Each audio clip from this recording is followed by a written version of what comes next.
रामगढ़ गांव के एगो प्रचलित कथा है। दोपहर के 12 बजे से लेके आधी रात के 12 बजे तक गांव के बीचों बीच बनल एगो गुफा से अजीबो गरीब आवाज आवेली। ई आवाज में इतना दर्द होखेला कि सुनला मात्र से ही दिल के धड़कन तेज हो जाला। ई गुफा के पास से गुजरे वाला हर शख्स के ओकर नाम गुफा के अंदर गूंजत सुनाई देवेला। ऐसन में ई गुफा के रहस्य जानल बड़ा इंटरेस्टिंग होखी। साल 2013 की बात है, जब दो पैरानॉर्मल इन्वेस्टिगेटर अभिमन्यु और रिहान के ई गुफा के रहस्य जाने के खातिर बुलावल गईल। साहब, ई गुफा के सच होखी बहुत खतरनाक। हम तो आपसे वही भी कहता नहीं कि अंदर जाए के चीज छोड़ दी। अरे गोपाल जी, हमनी के तो ई ड्यूटी है। हमार डिपार्टमेंट हमनी के जौन टास्क देवेला ओके तो पूरा करे के ही पड़ी। अच्छा साहब, तो ठीक बा। उम्मीद है कि आप जल्दी ही लौटी हैं। शाम के करीब 5 बजे एकदम गुप्त तरीका से दोनों पैरानॉर्मल स्पेशलिस्ट ओ भूतिया गुफा के अंदर दाखिल भइले। पिछला 37 साल से ये गुफा के अंदर से भयानक आवाज और खतरनाक हरकत होखत रहे। एक तो ई गुफा गांव के बीचों बीच आइल बा, त ऐसे में गांव के लोगन के ई गुफा के खौफ के खत्म करे के ही पड़ी। और ये तब्बे खत्म होगी जब अंदर से एक खौफनाक आवाज और खतरनाक आकर्षण खत्म होगी। अभिमन्यु और रिहान के अंदर दाखिल होखला के बाद ही गुफा में उनकर नाम के गुस्सैल आवाज गूंजे लागल।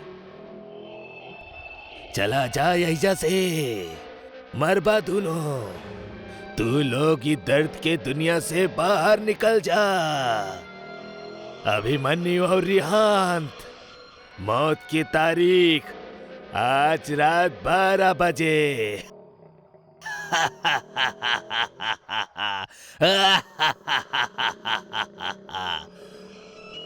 यार अभिमन्यु, ये गुफा कितना अजीब बा।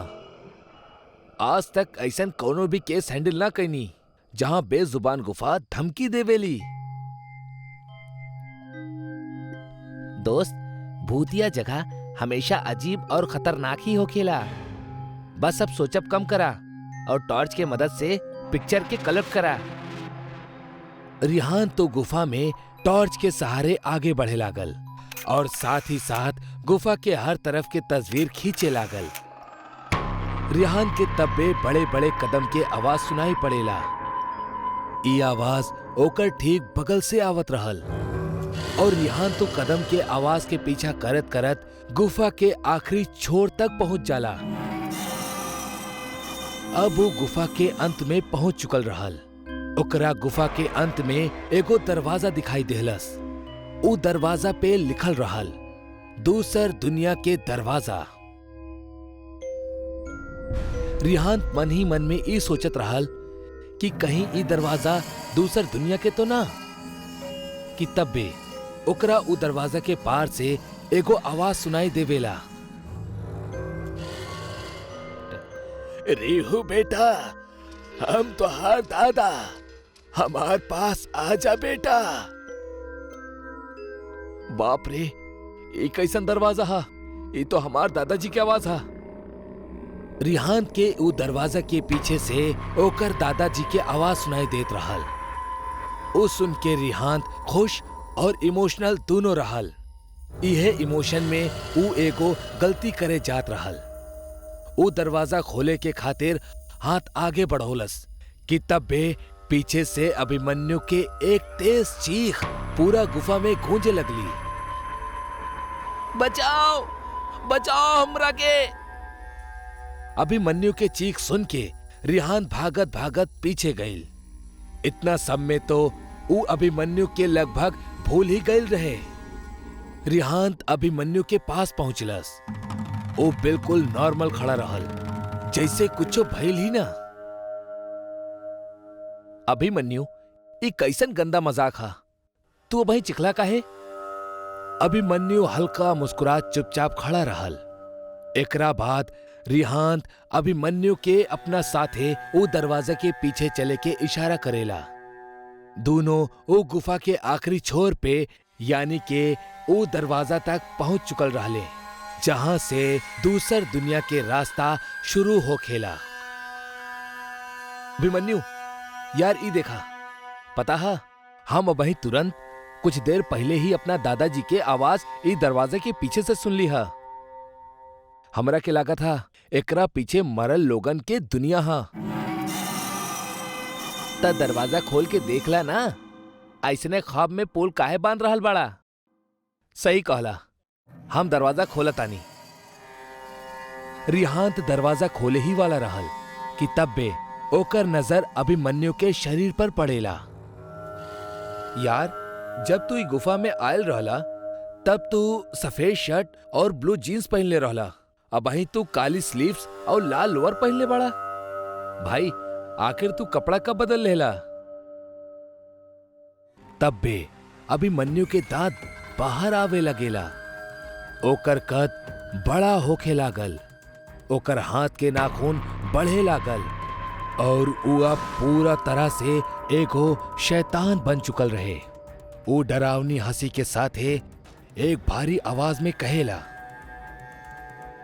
तोहर अभिमन्यु के ता हम 10 मिनट पहले ही ये दरवाजा के पार भेज देनी, जब तू ओकर चीख सुन ले रहला। तू तो बस एक जरिया रहला, काहे की शिकार हमेशा ई दरवाजा के पास लाकर ही होखेला। मतलब तू अभिमन्यु के मार डाला? कोनो शक बा तोहरा? ताजा ई दरवाजा के ऊ तरफ तो के तोहार दोस्त वही जे मिली जौन दुनिया से तू आयल बड़ा, वहां मरे के पहले लोग रहेले। अब तू जौन दुनिया में जइबा वही जा मरला के बाद लोग रहेले। दर्द की दुनिया में तोहार स्वागत बा।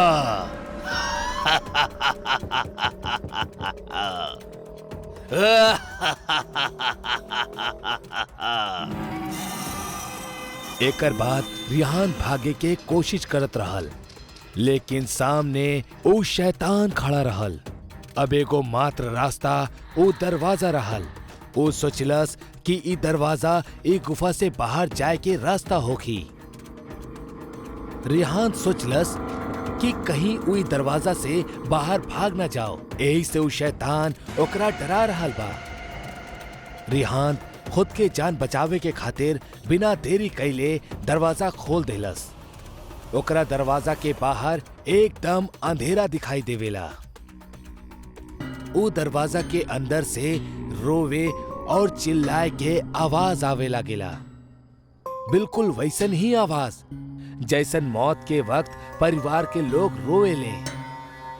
रिहान एकरा पहले दरवाजा के बंद करत एगो लंबा सा हाथ वो दरवाजा के बाहर से आयल और रिहान के वो दूसर दुनिया के तरफ खींच लेहलस। ऐसे रिहान के एक तेज चीख निकल पड़ल और वो शैतान भी जोर से हंसे लागल। वो गुफा के रहस्य आज तक केहू भी जान ना पौलस।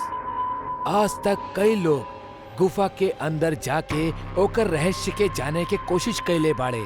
जे केहू वो दूसर दुनिया के दरवाजा के खुल्लस, वो हमेशा के लिए उहे में समा गईल। जौन जिंदा बच गईले वो लोग या तो आत्महत्या कर लेले या तो वो पागल हो गईले।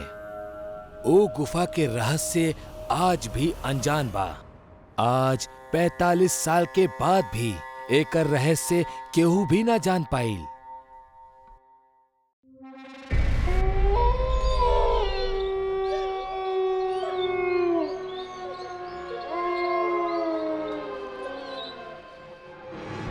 का यार राघव, कौने दिन तू मरवई बा? ए तरह हमेशा देर रात तक आपन आवारा दोस्तन के साथ गप्पे मारेला और हमेशा शाम तक बाहर घूमेला और हमरा भी जबरदस्ती अपना साथे घसीट लेवेला। अरे डरपोक इंसान, एमे तो इतना घबरात काहे बाड़ा? तहरा त अपन जिंदगी के परवाह नहीं खे, कम से कम हमार तक करला। ए तरह अंधेरी शाम के ई भयानक जंगल से गुजरम मालूम बा कि कितना खतरनाक हो सकेला। अच्छा तब बतावा कितना खतरनाक होगी। अब वही कोनो हॉरर फिल्म के तरह हमरा पीछे से पायल खनके की आवाज सुनाई दी, पेड़ के पीछे से छिप के हमरा पर केहू नजर रखले होगी और तब्बे हमने कोनो मधुर संगीत के धुन सुनाई दी। राघव वही इतना बोले ही रहल कि तब्बे ऊ दोनों के ठीक अपना पीछे कौनो औरत के गाना गाए के आवाज सुनाई पड़े लगल। रात होखे वाला बा, कहर ढावे वाला बा, मौत आवे वाला बा, मौत आवे वाला बा। रात होखे वाला बा। ई गाना के सुन के मोहित और राघव दोनों के मानो सांप सूंघ गए होगी। दोनों के कदम अपन जगह से आगे बढ़बे न करत रहे। तब बे मोहित कापत आवाज में राघव के बोलेला, राघव हम तोरा के मना कले रहनी ना, तेरा सूरज ढलने के बाद इस जंगल से गुजरल ठीक नहीं खे। देख लेला ना अंजाम। अब एमे भी भूत वाली बात छेड़ के का जरूरत रहे। का तू वक्त और हालात ना समझेला? अरे माफ करता यार, हमरा ना मालूम रहे कि जंगल में कोनो चुड़ैल भी हो सकेली। अब का करल जाओ?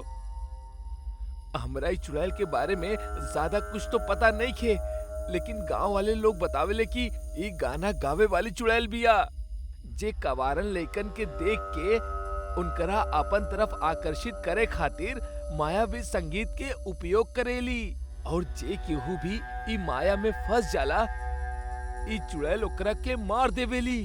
यही से सीधे चला तब्बे पीछे से ऊ चुड़ैल के संगीत बंद हो जाला और ऊ एगो डरावनी आवाज में बोले,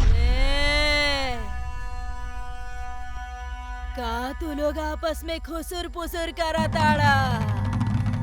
चुपचाप उल्टा कदम हमार तरफ आवा, चाहे अपन हाथ से जिंदगी गवावा।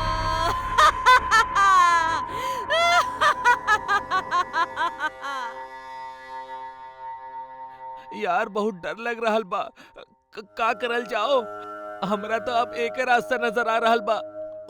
ऊ का शरीर के पूरा ताकत लगा के बस भागा यही जैसे।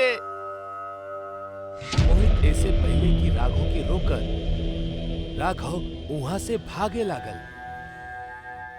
अरे रुका राघव, तू अपना मौत के बुलावा दे रहल बड़ा, ऐसा मत करा भाई।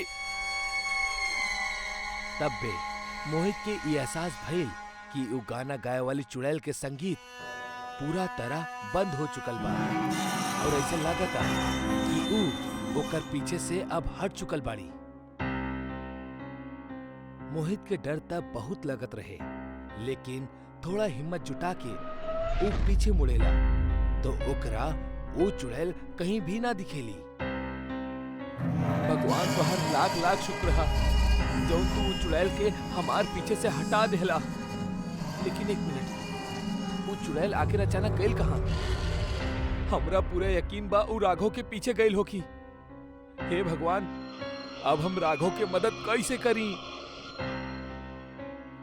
मोहित के बिल्कुल भी समझ ना आवत रहे कि वो करे तक का करे, काहे कि अब धीरे धीरे अंधेरा आपन कहे ढाए लागल और रात आपन डरावना रूप ले जात रहली। तब बे मोहित के दिमाग में ख्याल आवेला कि काहे ना जल्दी से गांव वालन के बुला लेवल जाओ और फिर राघव के ढूंढे निकलल जाओ। मोहित पहले तक जंगल से बाहर की तरफ भागल। खुशकिस्मती से बीच में ओकर सामना वो चुड़ैल से ना भइल। गांव पहुंच के वो फौरन कुछ गांव वालन के अपन आप बीती और राघव के स्थिति के बारे में बतौलस। गांव वाले भी मोहित की कहानी सुन के दंग रह गईले, लेकिन वो सब ओकरा ऊपर यकीन कैले, काहे कि पहले भी ऐसन कुछ गांव वालन के साथ हो चुकल रहल।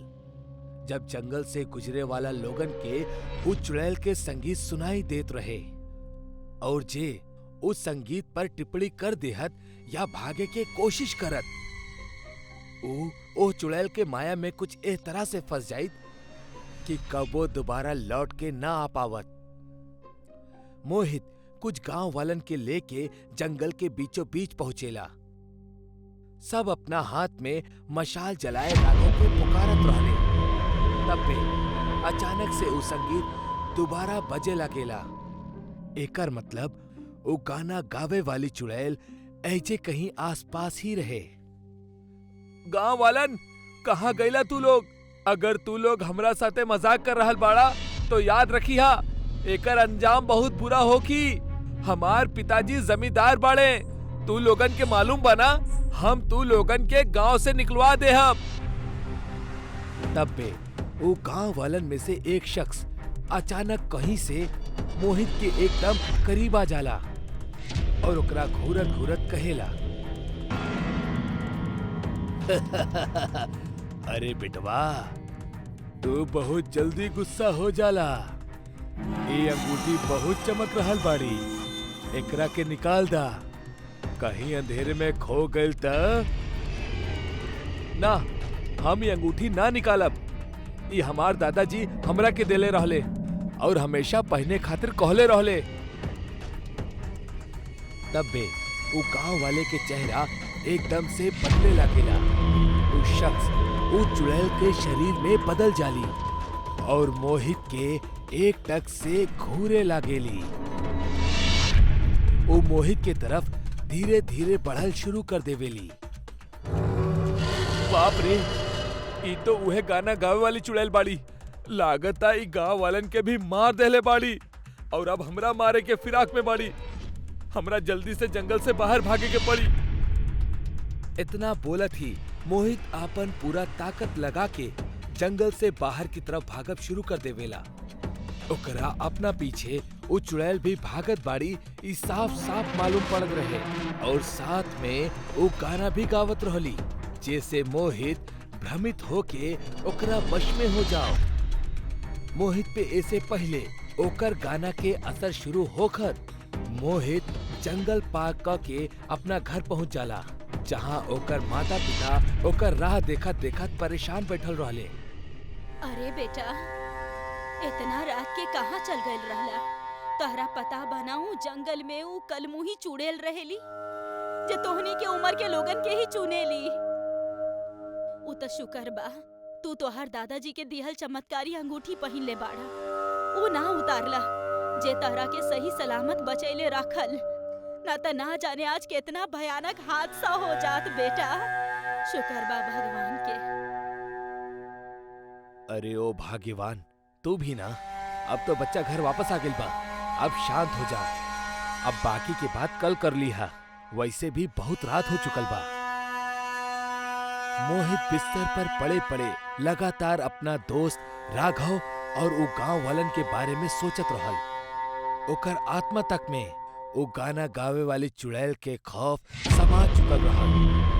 ओकरा नींद आवे में दिक्कत होकत रहे। यही वजह से वो बिस्तर से उठल और वो अपन अंगूठी भी उतार देहलस, काहे कि ओकर उंगली में हल्का सा जलन होत रहे।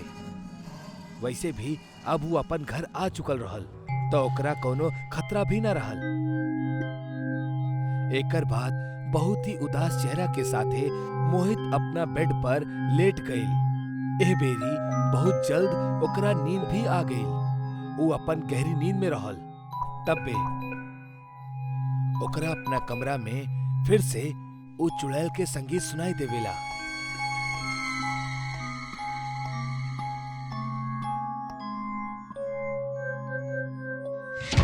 मोहित अपना बिस्तर पे एकदम अजीब तरह से छटपटाए लागेला और एकर साथ ई सीन यही जे एंड हो जाला। अब सुबह हो चुकल रहे।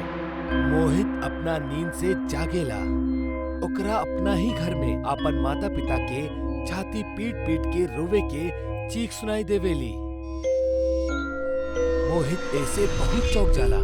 मोहित तब बे टेबल के तरफ अपन अंगूठी लेवे खातिर देखेला, लेकिन ओकरा अपन अंगूठी वहीजा ना मिलल, जबकि ओकरा अच्छे से याद बा पिछला रात सुतला से पहले वो यही टेबल पर अपन अंगूठी निकाल कर रख देले रहल। खैर, ओकरा खातिर अंगूठी ढूंढे से ज्यादा जरूरी रहे बाहर के माहौल जानब, काहे कि ओकर बेचैनी अब बढ़त ही जात रहे। ऊ अपन कमरा से बाहर निकल के आवेला कि ओकर माता पिता एगो लाश के पास सिर रख के बहुत ज्यादा रो रहल बाड़े। ई देख के मोहित समझ जाला कि जरूर ई ओकर दोस्त राघव के ही लाश होखी, जेकर खातिर ओकर माता पिता शोक मना रहल बाड़े। मोहित अपना माता पिता के जाके समझावेला, लेकिन ई का ओकर माता पिता तो ओकर तरफ देख ही न रहल बाड़े। तब बे उ लाश पर से कपड़ा हटेला और फिर जौन मोहित देखेला वो देख के ओकरा एगो करारा झटका लागेला। ई लाश केहू और के ना बल्कि ओकर खुद के ही रहल, यानी मोहित अब एगो भटकत आत्मा रहे। ओकर मौत तो कल रात उहे वक्त हो गई रहे जब अंगूठी निकाल के उ सुते गई और ओकरा गाना गावे वाली चुड़ैल के एहसास भइल। और उहे वक्त वो चुड़ैल मोहित के गले पे अपन दांत गड़ा के ओकरा मार देहलस। मोहित के अंगूठी ना निकाले के चाहत रहे, काहे कि उ चुड़ैल भले जंगल में ओकरा के ना मार पौलस, लेकिन उ ओकर पीछा करत करत उ ओकर घर तक, ओकर कमरा तक पहुंच गल रहे। और मोहित जैसे ही एगो गलती कैलस, मोहित के जिंदगी के चैप्टर यही जे क्लोज हो गए। बिहान, अथर्व और शिवांश तीनों ही बहुत अच्छा दोस्त रहले और तीनों 12वीं कक्षा के एग्जाम के कंप्लीट कैला के बाद वैकेशन में कहीं घूमे जाए के प्लान करत रहले। हमके लागत ई बार हमके गोवा या मनाली नहीं खे, बल्कि गांव घूमे जाए के चाहिए। गांव के सुंदर वातावरण और गांव के हरियाली के आनंद उठावे के चाहिए। बात तो तुहार सही है, लेकिन हमनी से केकर गांव चली? हम तीनों एक एक करके सबके गांव चलल जाई, लेकिन शुरुआत बिहान के गांव नाथूपुरा से करल जाई। हाँ तो दिक्कत का बा, चला, लेकिन थोड़ा सतर्कता बरतिया। हमार गांव में तोहारी आवारा गर्दी ना चली, जैसे देर रात तक जागब, शाम के बाहर घूमब, और सबसे खास भूत प्रेत के केहू मजाक ना बनाई। अरे हाँ, हम तो भुलाइए गल रहनी, तो हर गांव अंधविश्वासी के साथे साथे कायर और फट्टू भी बा। देखा, आप तो हार ज्यादा हो रहा बा। बिहान, तू साइंस के इतना बढ़िया स्टूडेंट होखला के बाद भी ई भूत प्रेतन पे विश्वास करेला, लेकिन कसूर तोहार भी नहीं खे, काहे कि तोहार तो जड़ वैजा से ही जुड़ल बा, ता ई त लाजमी बा। लेकिन तू टेंशन मत ला, ई बार हम तोहार और तोहार गांव वालन दोनों के गलतफहमी दूर कर दे। अब तीनों दोस्त आए वाला वैकेशन में गांव जाए के प्लान करत रहले और तीनों लोग चुन ले बिहान के ऊ भूतिया गांव, जहां शाम ढलला के बाद वो गांव के चुड़ैल निकलेला और गांव में अकेला टहल रहले कौना भी इंसान के जान से मार देवेली। वो तीनों के भूत पे जरा भी विश्वास न रहे और ई बार उनकर मकसद भी इहे रहल कि वो गांव पहुंच के वो चुड़ैल वाली बात के उनकर गलतफहमी साबित कर दी, जौन वो लोग इतना साल से पाल के रखले बाड़े। शाम के ट्रेन से वो लोग अगला दिन दोपहर में पहुंच गए रहले बिहान के गांव नाथूपुरा। वो तीनों बिहान के घर पहुंचले। उनकर गांव के पुश्तैनी मकान में सिर्फ बिहान के दादी ही रहत रहली और बाकी के लोग शहर में ही सेटल्ड रहले। अरे बेटा, तू आ गईला, बहुते अच्छा कैला। जा जल्दी हाथ मुंह धोला, हम खाना लगा दे तानी, जा। तीनों दोस्त खाना खा के एक ही कमरा में अपना अपना बेड पे रेस्ट करत करत बात करत रहले। अरे तू लोग सो काहे गईला? अपन मकसद भूल गईला का? अथर्व अपना दोनों दोस्तन के साथे कमरा से बाहर चुपके से निकलेला और दादी के कमरा में घर के चाबी लेवे जाला। अथर्व अकेले दादी के कमरा में गल रहे। वो जैसे ही वापस जाए खातिर मुड़लस, एक पतला सा हाथ ओकर टी शर्ट पकड़ लेलस और पीछे से एगो डरावनी आवाज आयल। चाबी रख दो यहाँ। अथर्व जैसे ही पीछे पलटलस, वो देखलस कि बिहान के दादी ओकर कंधा पे हाथ रख के ओकरा के रोकनी हा। असल में बिहान के दादी कौनो इंसान ना बल्कि एगो चुड़ैल रहली, जेकर चेहरा वो अंधेरी रात में भी इतना भयानक लागत रहे कि कमजोर दिल वाला तो वहीजे ही मर जात। ई देख के अथर्व वहीजे कापत कापत बेहोश हो गए।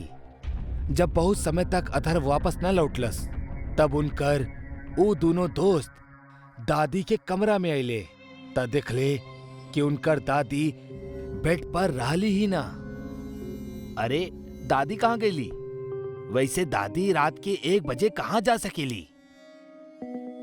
अरे हो सकेला वॉशरूम गईल होखी, लेकिन पहले ई डरपोक के उठावा, ना जाने का देख लेलस कि यही भी होश हो गईल। वो दोनों उ रात ना जा पावेले, काहे कि अथर्व उ हालत में ना रहे। अगली सुबह अथर्व के जब आँख खुलेला तो ओकरा ओके ठीक बगल में विहान के दादी बैठल दिखेली, जौन अभी भी उहे खौफनाक चेहरा के साथ ही रहली। बेटा, तू हमारा अच्छा बच्चा बड़ा ना। केहू के कुछ मत बताइया कि हम के बानी, ना तो केहू तहरा ना जान पाई कि तू के रहला। अच्छा बेटा हमार। एकरा बाद बिहान के दादी वहीजा से चल जाली। अथर्व अबही भी सदमा में ही रहल और अपन दोनों दोस्तन के यहाँ से जितनी जल्दी हो सके निकल जाए खातिर कहेला। उहे शाम जब तीनों दोस्त गांव के सैर करत रहले, तब ऊ एक चीज नोटिस करत रहले कि हर केहू उनसे दूर भागत रहल। केहू ऊ लोगन से बात ना करल चाहत रहल। उनकरा एकर वजह पता ना चलत रहे। एक चाय के टपरी चलाए वाला अब्दुल चाचा रहले, जे बिहान के तब से जानत रहले जब से बिहान बहुत छोट रहल। बिहान वो अब्दुल चाचा के पास गईल और उनसे कहलस, अब्दुल चाचा, हमरा के भूल गला का? ना बेटा, हम तोहरा के कैसे भूलब? हम तोहरा के तो अपन गोद में खिलौले बानी। एकर बाद विहान उनकर गांव के चुड़ैल और शाम ढलला के बाद केहू के भी गांव में ना दिखे के कारण पूछेला और इहो पूछेला कि आखिर ऊ तीनों के देख के गांव के लोग भाग काहे रहल बाड़े। बेटा, असल कहानी ई बा कि जौन गांव के चुड़ैल के जिक्र तू इतना साल से सुन रहल बड़ा, एक कौनो और नहीं खे बल्कि तुहार दादी बिया। गांव के चुड़ैल जौन रात में निकले वालन के शिकार करेला, ऊ तुहार दादी बिया। ई सुनला के बाद बिहान के पैरों तले जमीन खिसक गईल। हाँ बेटा, ये बात तुहार घर वालन के भी पता बा। आज से 7 साल पहले तुहार दादी बहुत बीमार हो गई रहली, लेकिन एक चुड़ैल उहे समय गांव में साया बनकर घूमत रहली। ओके एगो शरीर के जरूरत रहे जेकरा मदद से ऊ अपन शिकार कर सके। जब गांव के लोग ओकरा के मारे गए, तब तुहार दादी भी उनमें से एक रहली, लेकिन लौटत समय वो चुड़ैल तुहार दादी के आत्मा के बांसवाड़ी में बांध देलस और वो चुड़ैल के आत्मा तुहार दादी के शरीर में घर कर गई। तब से तुहार दादी एक गांव में हर रात मौत के खेल खेलेली। तू दिखले होगा कि तोहरा घर में कोनो भी भगवान के मूर्ति और पूजा के घर ना होई और अंधेरा में कभी भी दीप या कोनो भी रोशनी ना जलत हुई, काहे कि चुड़ैल शैतान के पूजा करेली, भगवान की ना। एकर बाद अथर्व भी कल रात वाली बात के जिक्र कैलस और अब तीनों काफी डर गए। काहे कि ई तीनों वो चुड़ैल के घर में रहत रहले और इहे वजह से केहू भी इनके करीब ना जा चाहत रहले। आप समझ जाइल कि हमार घर वाले हमरा के अपन गांव में काहे ना आवे दे चाहत रहले और ना ही वो लोग कबोई सच के बतौले। एकर बाद तीनों वो घर में गईले, सामान बंधले और फौरन निकले लगले। लेकिन तब बे पीछे से एगो आवाज आइल। इतना जल्दी जा रहल बाड़ा बेटा, बाकी हम अब अपन पोता से अलग ना हो सकेनी। हमार माया खेल के कारण ही त हम ओकरा के अपन पास बुलैले बानी। अब तो हमार शरीर बहुते पुरान हो चुकल बा। अब हमार आत्मा के नया शरीर के जरूरत बा।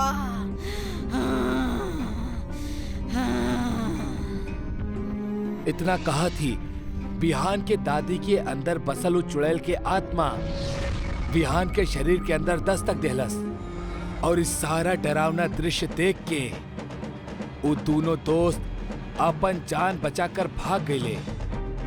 कहेले अब विहान के दादी के जगह विहान के शरीर वो चुड़ैल के घर बन चुकल बा, जो अगला 60 साल तक यूं ही एक गांव में हर रात ऐसने मौत के खेल खेली। समीर, रोहन, अदिति और सिमरन एक साथ एगो फिल्म बनावत रहले। चारों साथ में एगो मीडिया कंपनी में काम करत रहले और चारों में गहरी दोस्ती रहली। हमनी के डायरेक्टर के एगो नई लव स्टोरी चाहिए। अरे यार, आजकल के लव स्टोरी तो एकदम कॉमन हो गइल बा। हाँ, कुछ यूनिक और अलग कहानी लावे के पड़ी जेकरा से ऑडियंस के मजा आए। हम सुनले बानी शहर के पुराना बंद पड़ल लाइब्रेरी में बहुते सारा किताब रखल बा और उस सब में बहुत सारा अनसुना कहानी बंद बा। लेकिन वो लाइब्रेरी सालन से बंद बाटे, ओजा तक हमनी पहुँचब कैसे? अगर हमनी के वजह से अच्छा कहानी मिल सकेला तो हमनी के कुछ न कुछ उपाय तो जरूर करे के पड़ी। चारों एक रात चुपके से शहर के पुरानी लाइब्रेरी में घुसे के प्लान बनावेले।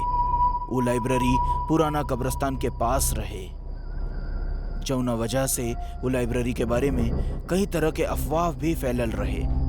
चारों वो रात हिम्मत जुटाकर लाइब्रेरी जाए के निर्णय लेलन।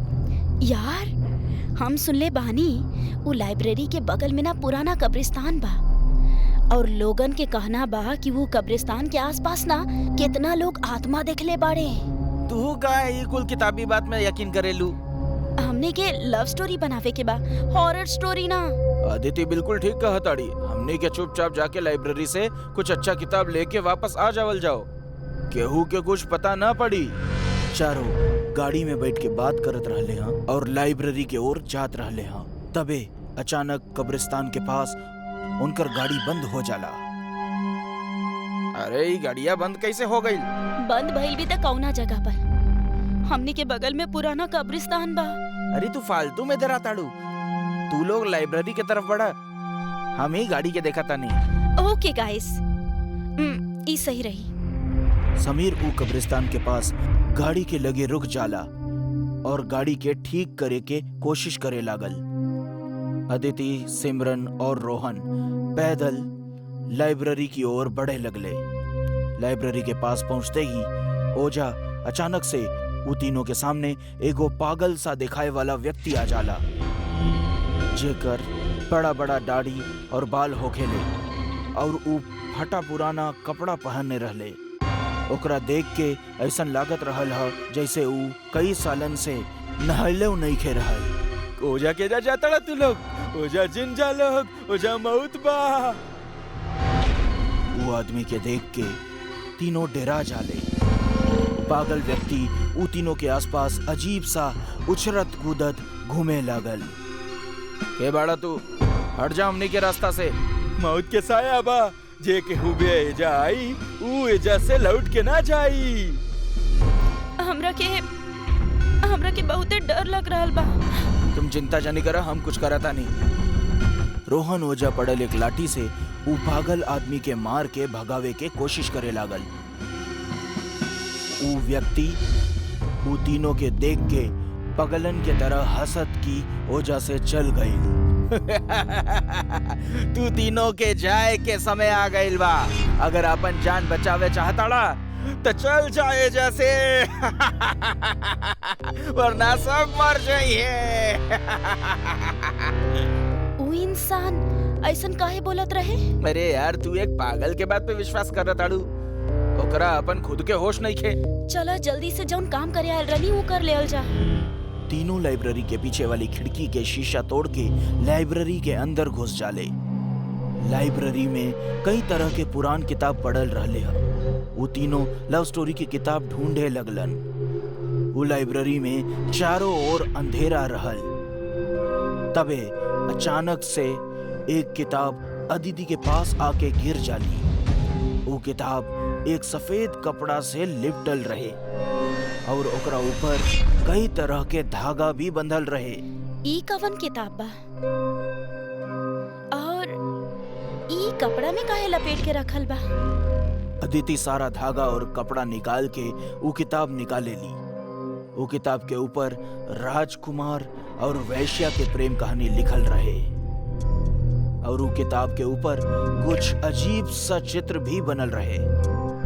अदिति वो किताब के देख के खुद के रोक नहीं खे पवली। तारा के कोनो अच्छा किताब मिलल का?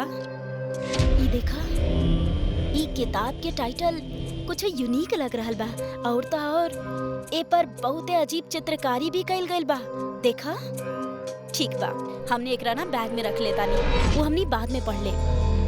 अब ई किताब के हम अपन पास रख लेतानी। अदिति वो किताब के अपना बैग में रख ले ली। अचानक अदिति के लागल के बैग के अंदर वो किताब अपने आपे खुले लागल और बंद होवे लागल। तबे वो किताब के अपना बैग से बाहर निकल ली और अचानक एक तेज हवा के झोंका आई और वो किताब के पन्ने पलटे लागल। का हो रहल बा? ई सब का हो रहल बा? ई किताब के पन्ना अपना आप कैसे पलट रहल बा? तबे वो किताब के पन्ना पलटब बंद हो जाले। वो किताब के पन्ना एक जगह पे आके रुक जाले। वो पन्ना पे राजकुमार और ओकरा पैर के पास बैठल लड़की के तस्वीर रहल ह, जेकर कपड़ा से वो एक वैश्या दिखात रहली ह। अदिति वो पन्ना के पढ़े लगली। राजकुमार और वैश्या के प्रेम कहानी। ओह, ऐसन कहानी तो धूम मचा दी। जैसे ही अदिति वो पन्ना के पढ़े लगली, ओकर होश उड़ गईल। वो डरा के वो किताब के फेंक देली। तबे वो देखली कि वो किताब पे बनल वैश्या के तस्वीर ओझा से गायब हो जाला और वो औरत अदिति के सामने खड़ी रहली है। तू तो राजकुमार के प्रेमिका बाड़ू ना, जेकर तस्वीर किताब में रहे? लेकिन तू बाहर कैसे आ गइलो? वैश्या अपने घुंघरू बजावत की अदिति के सर के अपने पैर से दबा देवेली। अदिति के मुंह से आवाज निकला बंद हो गई। अदिति ओकरा से जान के भीख मांगे लगली, लेकिन वैश्या अदिति के सर के अपना पैर तले कुचल देवेली और अदिति के आंख और जुबान बाहर आ गई रहे। ओकरा नाक से खून बहे लागल और वहीं पे ओकर मृत्यु हो गई। वैश्या अपन बाल बांध के ओझा से गायब हो गई। हमने के एजा से निकले के चाहिए। हमने सारा बुक्स इकट्ठा कर ले बानी, एमे जरूर कुछ न कुछ अच्छा मिल जाई। राहुल और सिमरन अदिति के ढूंढे लगले। सिमरन के नजर अदिति पर जाला। ओकरा देख के ऐसा लागत रहल ह माना जैसे वो बैठ के किताब पढ़त रहली ह। अरे यार अदिति, चला, हमने के यहाँ से निकले के बा। तू यहाँ बैठ के किताब काहे पढ़ रहल बाड़ी? अदिति के कोनो जवाब ना मिलला पर सिमरन ओकरा पास जाली और ओकरा कंधा पर हाथ रखली। अदिति के लाश लुढ़क के गिर जाली। सिमरन अदिति के देख के डेरा जाली और वो जोर से चीखे लगली। का भइल?